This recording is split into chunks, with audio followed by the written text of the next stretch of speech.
our worldwide investigation into how nearly 200,000 Australians have been put at risk by the secrets and lies of the pharmaceutical giant Bayer. Tonight, families across Australia will finally learn the truth that Bayer wants kept out of court and out of the public eye. The truth about sudden heart attacks, unexplained strokes and massive kidney failures. The truth about thousands of mysterious deaths and about the drug Bayer discovered that was potentially lethal but continued to flood the Australian market with anyway. And as we'll reveal, there are still Australians out there who have no idea that they are still at risk, because once it gets into your system, this drug is a ticking time bomb. Here's Ross Coulthart.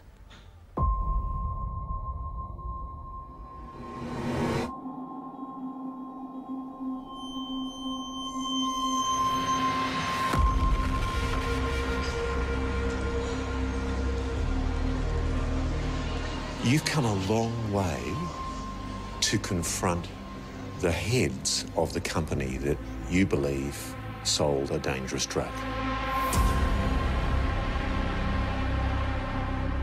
Yes, they did. That you believe killed your father. Yep. This is not good enough, Bayer. It's not good enough. Do any of you have a heart? The real villains in this have to be Bayer. And I think this is simply because he was such an enormous money earner for them that the last thing that they wanted was for it to become known how big a risk a drug it was. How come you can't talk about an intravenous drug that killed my dad? And I'll keep on talking over you, so stop!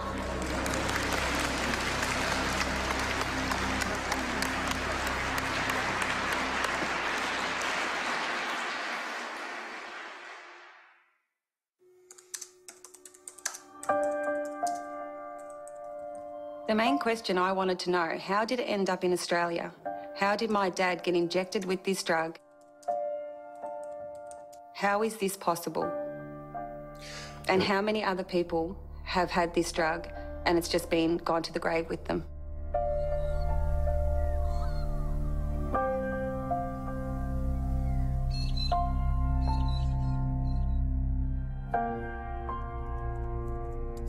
It took many years to pinpoint what had happened. I've gone through everything. And the only explanation for why your father died is? The drug that they injected into him, Trasylol. Made from the lung tissue of cows and used to stop excessive bleeding during surgery, Trasylol was the wonder drug for the German pharmaceutical giant Bayer. At over $1,000 a dose, it was making them hundreds of millions of dollars a year. But there were problems Bayer kept secret. Evidence that Trasylol massively increased the risk of heart attack, kidney disease and stroke.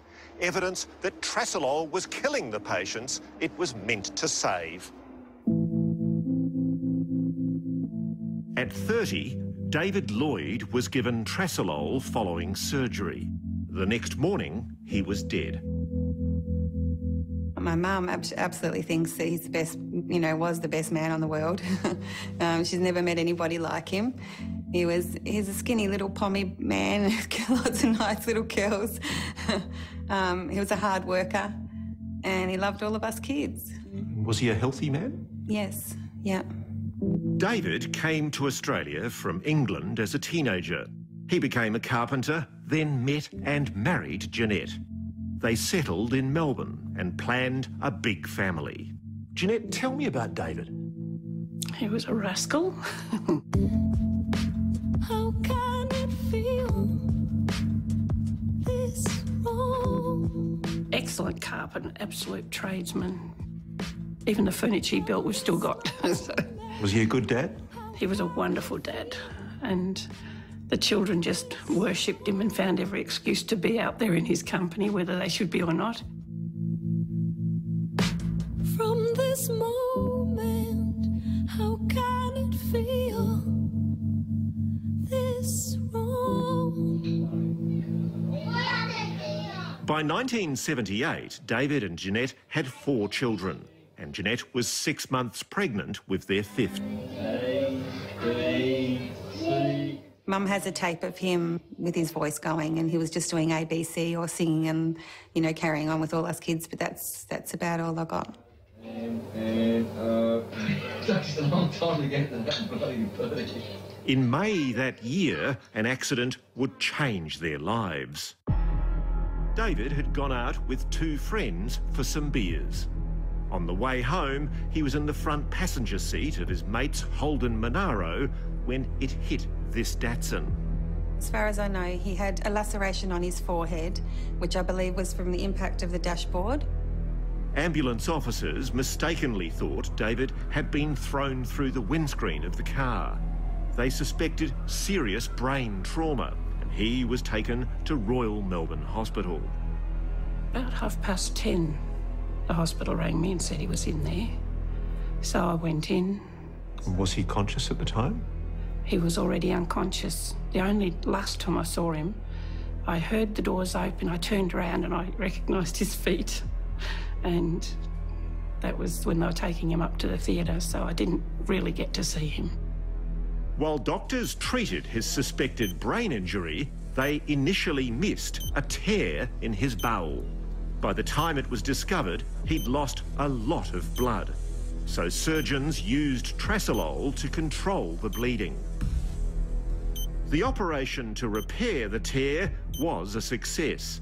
But the next morning, inexplicably, 30-year-old David died from a heart attack. Did you think that was unusual, that a man his age? Absolutely, because he was so darn healthy and he'd never missed a day's work sick or anything. I always did wonder why such a minor injury killed such a healthy young man. We now know that one of the deadly side effects of Trasylol is heart attacks. But in 1978, Australia's drugs regulator, the TGA, didn't exist. So when Bayer flooded the market with Trasylol, there was no testing and virtually no supervision. Surgeons at Australia's major hospitals, including Royal Melbourne, favoured Trasylol because it was so good at stopping bleeding, leading to successful outcomes from surgery. Or so it seemed. In reality, with no one monitoring its use, no one was piecing together a sinister pattern of deaths, all leading back to the same drug. Did anybody ever explain to you why he'd suffered a heart attack? No, there was no discussion at all. It was just, he's dead, get over it. What did it do to your family? It broke us apart. Absolutely broke us apart. And my older brother, hang on, at a sook. My older brother was made ward of the state within 5 years, and so I lost him too. They took our world away. Mum crumbled. So basically, losing Dad that day, we lost Mum too. Mum, back then, they said that she had manic depression. She was always crying and smashing up the house, and every week we'd have a new dinner set, she'd smash up the house. So I could tell that she was very angry. And there'd be times where she'd go to her room and put the music up loud and just scream, "Why did you do this to me, Dave? You know, why did you leave me?" But you know now, or you believe that it was nothing to do with Dave. And I think that's what I wanted, to prove he didn't leave because he wanted to leave. He left because he had no choice. Jenny, who was 2 years old when her father died, grew up asking herself one nagging question. Why had he died so suddenly? As soon as she was old enough, she began looking for answers. So then I went and got his medical records from the Royal Melbourne Hospital. I went through Freedom of Information. How old were you when you did that? 17. But the truth would take many more years to uncover. When Jenny left school, she trained to become a theatre nurse, hoping it would help her better understand what was contained in her father's medical notes. The more experience she got, the more she realised that even in 1978, her father's bowel surgery was a routine operation that should not have led to his death. I haven't seen not one patient pass away from having that operation. And there should be no reason why they shouldn't have been able to do this successfully. Absolutely no reason. So you kept on coming back to these notes and Yes. going, well, gee, why did my dad die? Yeah. I still just couldn't put the pieces together. I just could not put them together of what actually made the heart stop. There has to be a reason why your heart stops. What was it? Then in 2011, at the hospital where she worked, surgeon Paul Flanagan offered to look over the records Jenny had gathered. In amongst the pages, one word caught his eye. Jenny's dad had been given Trasylol. They were using the Trasylol, as far as I understand it, to minimise blood loss. Yeah. But what it was causing was clotting. 33 years after her father's sudden heart attack, Jenny was now discovering the probable cause. In my opinion, the most likely cause was a heart attack caused by a clot, which was caused by Trasylol. So the Trasylol caused the death? Yes. What Jenny would next begin to uncover was the decades-long cover-up by Bayer about the dangers of Trasylol. Knowing what you know now, would you ever have used Trasylol on a patient? Definitely not. Yet as far back as the early 1980s, Bayer already knew there were potentially deadly side effects.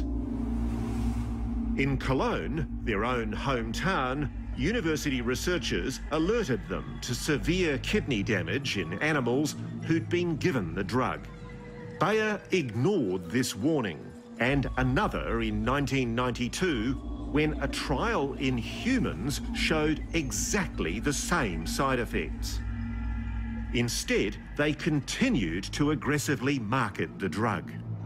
Hundreds of thousands of Australians were exposed to the dangers of Trasylol, but just how many in total died because of it is unknown. But in America, one study put the death rate as high as 1,000 deaths a month.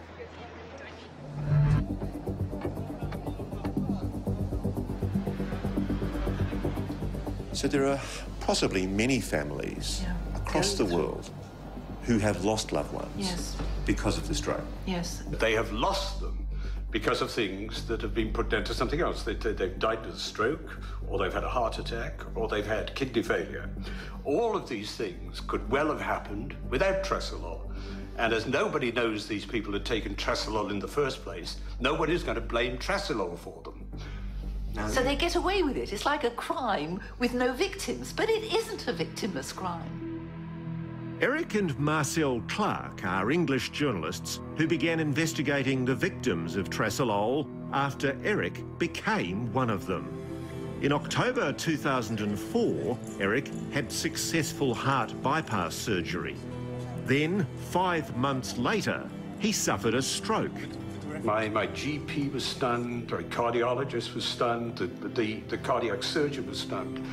Partly, or very largely, because only a few months before I'd had virtually every test known to mankind to see what kind of state I was in. Searching for an answer, Eric asked for his hospital treatment notes. And finally I found the only two references to Trasylol in the whole document. And as you can see, they are so tiny that, in fact, if I gave you these pages now without the markings, even though you knew it was on the pages, Trasylol, you'd have a job finding it. Before you had Trasylol, what was your risk of stroke? I was told that it was less than 1%. After you'd had Trasylol, what was your risk of stroke? 181%. So almost double the risk of a normal person. Oh, yes, it's quite a large one. Yet, like every Australian patient given Trasylol, Eric was never told that stroke is one of its side effects.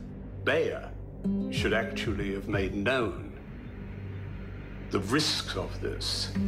In 2005, the same year he had his stroke, Bayer was rolling in money, predicting future Trasylol sales of $600 million a year. You had this lopsided thing of marketing pushing the benefits and at the same time pushing behind the scenes the risks of it. And that is unethical and deadly.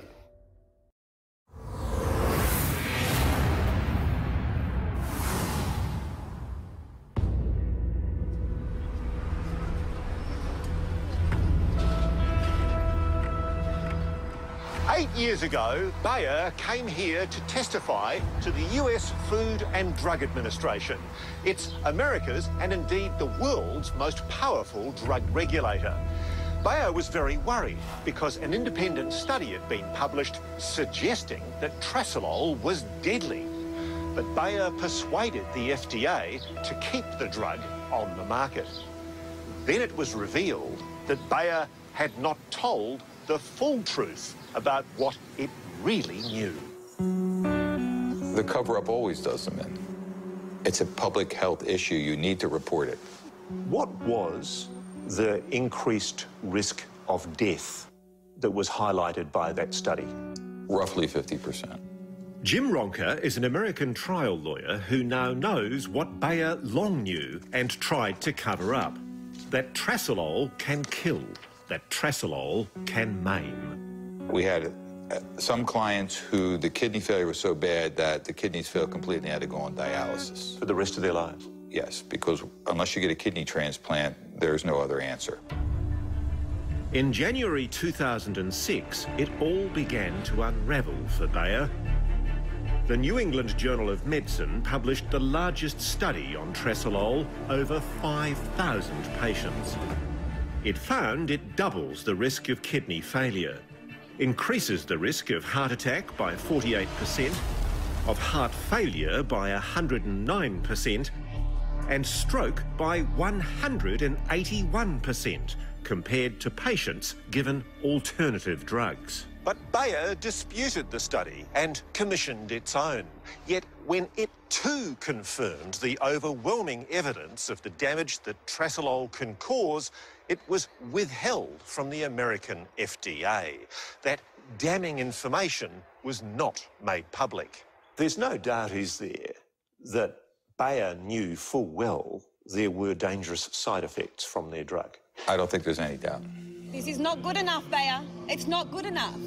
So because they weren't being upfront to the drugs regulator, people started dying. I don't think they were upfront from the beginning. So people started dying from the beginning. But Bayer didn't count on the author of their own study turning whistleblower and telling the FDA all he knew. Bayer tried to salvage the situation by blaming 2 employees for not releasing the study. Bayer passed the buck to individuals and said it wasn't us, Gov, it was them, and fired them. They sacrificed them? Yes. It was too late. 6 days after the whistleblower came clean, Bayer formally admitted to the FDA the existence of the evidence that had been withheld. In November 2007, Bayer finally took Trasylol off the market, but too late for countless thousands of families and the terrible harm that had been done to them. In this case, I think it was murderous. So it was all about money, profits. It's typically always about money. There's one thing about the drug that struck me, which is not today's thing, but Trasylol developed from a drug that was developed in the war in Germany. And obviously the Germans wanted a drug that was going to stop bleeding. And so they used a drug which was basically the same drug, and they gave it to Russian prisoners. One Russian prisoner had the drug, the next Russian prisoner didn't have the drug, and they stood them side by side and they shot them both at the same time. And they waited to see which prisoner would stop bleeding first. It's not only an immoral drug, but its background is hardly the most salubrious. The following is a health alert. You may have received the drug Trasylol. Bayer has never admitted liability, but in the US, it has spent hundreds of millions of dollars settling case after case before they go to trial.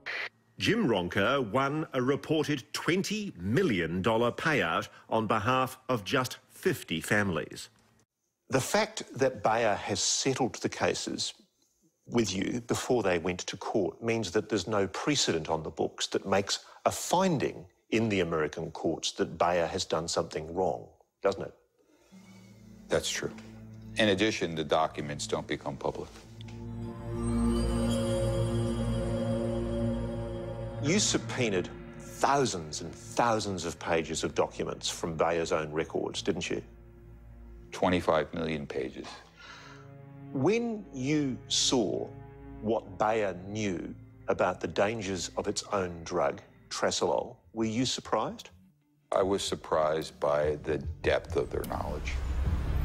In America, Bayer has paid out $250 million. In Australia, as far as we can find, not 1 cent. Nor has it made any public attempt to try to find the families of Australian victims, like Jeanette Lloyd, who was left a widow at 28. When you saw the evidence pointing to this drug, Trasylol, were you surprised? I was horrified. I went cold all over. I couldn't believe anyone would do that. I mean, you know, he was a human being. That really, really angered me. How important is it for you to get an answer, to get an explanation? Why does it matter after 35 years? For peace of mind for me and for the children, especially Jenny, being a nurse, because she knows she goes to work every day, and their first thing is first do no harm. And in this case, there was harm done, and then hidden, covered up.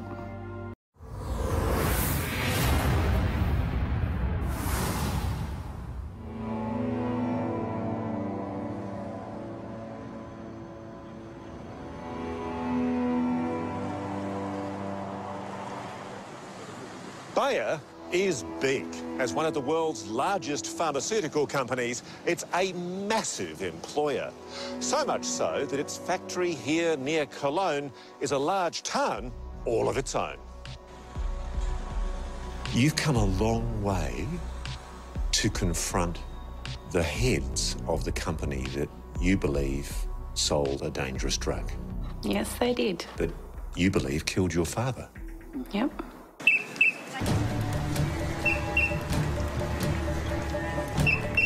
It's Bayer's annual general meeting.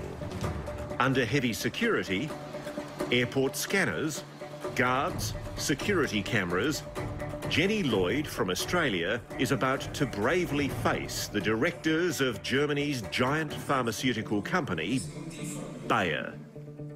36 years ago, Jenny's father died after being given Trasylol. Your whole life has gone in a particular direction because of what happened to your dad. It has. If you could talk to him now, what would you say to him? I can't, can I? He's gone. He's gone a long time ago. He's missed every day by every one of us. Bayer had refused all our requests for an interview with Sunday Night. But in Germany, shareholders are allowed to speak at their AGM, and a shareholder sympathetic to Jenny's plight made us their nominated proxy. Mr. Chairman, thank you very, very much for the opportunity to speak to you and the members of the board of Bayer. Bayer's rules say we have to address the board in German. So we've brought a translator. Es geht die Droge Trasylol, die 1908. And briefly, we're listened to. That is, until the mention of one word, Trasylol. And that there is a young woman here today, her name is Jenny Lloyd. Her father, David Lloyd, was given the drug Trasylol in 1978. Bayer turns off the mic.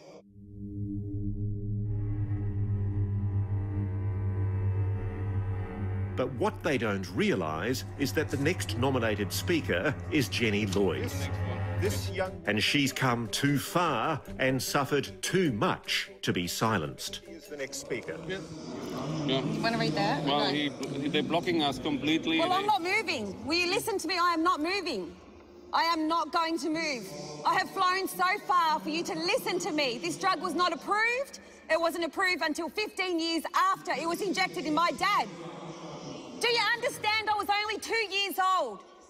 5 children. Dad didn't see his last baby born. Listen to me. Have a heart. Ich kann nur simultan übersetzen, das ist meine einzige Möglichkeit, die ich habe. This young woman's father died, she believes, because of a drug that Bayer sold.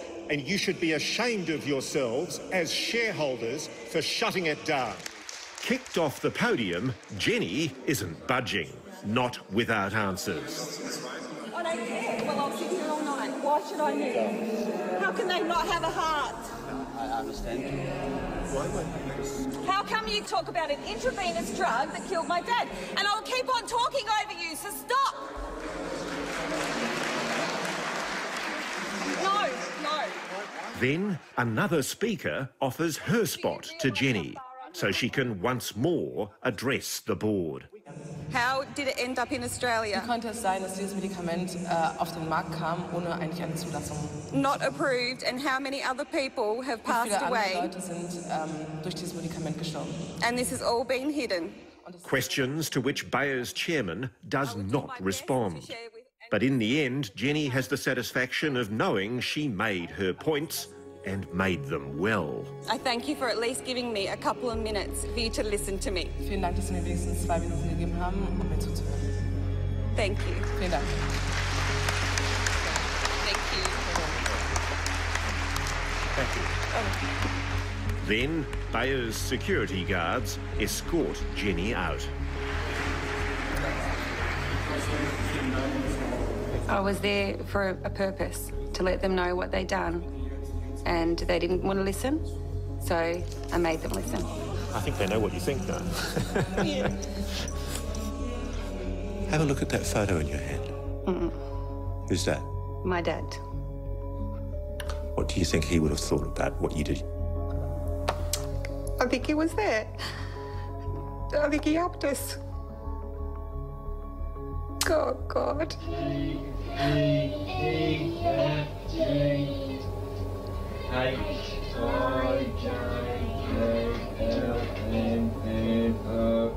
Takes a long time to get that bloody bird. We've got a saying in our line of work that sometimes secrets have a way of bubbling to the surface. Yeah. Do you think this is a story that wanted to be told? I really needed to be told. Yes, because I don't think it was only Dad affected by this drug. Dad cannot be the only one in Australia that has had this drug administered and not told about it. There must be many more. Ross Coulthard with our special investigation. And one of the frightening aspects of Trasylol is that the drug can stay in your body for up to 10 years, meaning that the side effects can still strike within that time. If you've had surgery and now fear you may have been given it, or if you're worried that a loved one suffered or died as a result of Trasylol, then the first step is to obtain the hospital medical records. How you do that varies from state to state, so on our website you'll find an easy guide on who to apply to. You'll also find a statement from the Royal Melbourne Hospital where David Lloyd was treated, as well as Bayer's response to our requests for an interview and information. We've also posted our correspondence with Australia's Therapeutic Goods Administration, and if you wish to reach out to the TGA with your concerns or for further information, you can email them at info@tga.gov.au.